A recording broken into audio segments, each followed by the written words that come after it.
एक गांव में रामा नामक एक सुंदरी लड़की रहती थी। वह अपने परिवार के साथ खुशी खुशी रहती थी। रामा की शादी एक सम्मानित परिवार से आए जयदेव से हुई।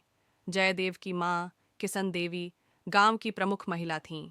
वे बड़ी विद्वान और समझदार महिला थीं, जो अपने परिवार के साथ बहुत प्रेम करती थीं। शुरुआत में रामा और किशन देवी के बीच थोड़ी असमंजस थी।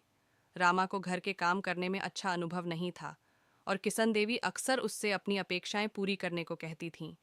लेकिन समय के साथ रामा ने अपनी नौकरी में सुधार किया और उनकी समझ में आया कि किशन देवी के विश्वास को जीतना उनके लिए महत्वपूर्ण है।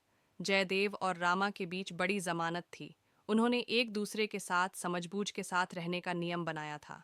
जयदेव ने रामा के सपनों और उम्मीदों का समर्थन किया और रामा ने उनके परिवार के सदस्यों के प्रति सम्मान का पालन किया। इस प्रकार उनकी जिंदगी में खुशी का माहौल बना रहा। वक्त के साथ रामा और किशन देवी के बीच एक गहरा संबंध बन गया। रामा ने जैसा घर का काम सीखा, उसे वह अब पूरी निष्ठा से करती थी। किशन देवी ने उसकी मेहनत और आत्मविश्वास की सराहना की और उसे अपनी बहू के रूप में स्वीकार किया।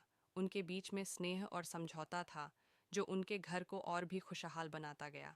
एक दिन जब गांव में एक महिला समस्याओं का समाधान ढूंढ रही थी, तो रामा ने उसकी मदद की।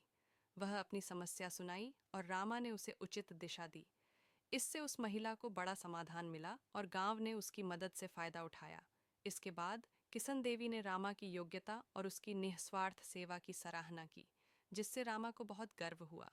समय बीतते हुए जयदेव और रामा के घर में खुशी और समृद्धि बढ़ती गई। रामा ने गांव की महिलाओं के बीच महिला उत्थान के लिए एक संगठन भी बनाया।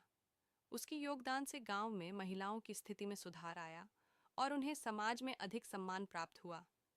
इस प्रकार रामा ने अपनी सास के साथ एक साथ रहकर अपनी प्रेरणा और निष्ठा से एक समाज सेविका के रूप में अपनी पहचान बनाई। जयदेव ने उसके सपनों का समर्थन किया और उसे उसके काम में सहायता प्रदान की।